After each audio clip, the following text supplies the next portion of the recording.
Barcha farzandi borlar diqqatiga. Afsuski, yomon xabar e'lon qilindi. Assalomu alaykum, hurmatli tomoshabin. Kanalimizga xush kelibsiz. Video roliklarimiz ostida bir dona like hamda podpisatsiya tugmachasini bosib qo'yishni yodingizdan chiqarmang. Ijtimoiy tarmoqlarda bolalar bilan bog'liq yomon hodisalar haqida xabarlar kun-ora qulog'ingizga chalinmoqda.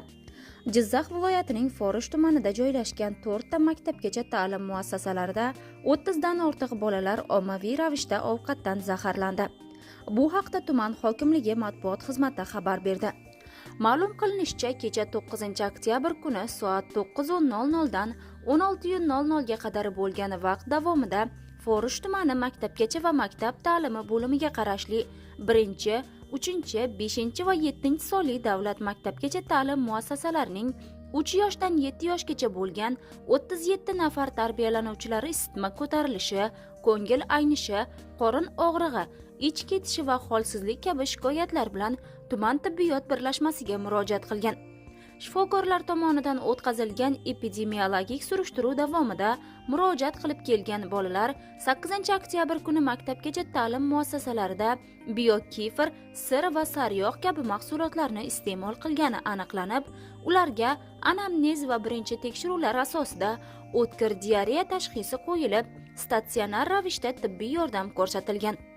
Aniqlanishicha, Jizzax viloyati sanitariya epidemiologik osoyishtalik va jamoat salomatligini boshqarmasining dastlabki xulosasiga asosan tumandagi 1, 3, 5 va 7 sonli davlat maktabgacha ta'lim tashkilotlarida ommaviy zaharlanish yuzaga kelishidan oziq-ovqat mahsulotlarini tashish, saqlash, ishlov berish jarayonlaridagi sanitariya qoidalari va normalari buzilgan.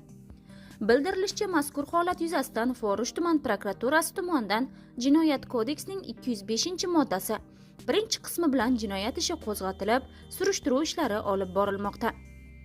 Avvalroq Toshkent viloyatining Piskent, Bo'ka, Oqqo'rg'on va Quyi Chirchiq tumanlaridagi maktabgacha ta'lim tashkilotlarida tarbiyalanayotgan bolalar ommaviy zaharlangandi.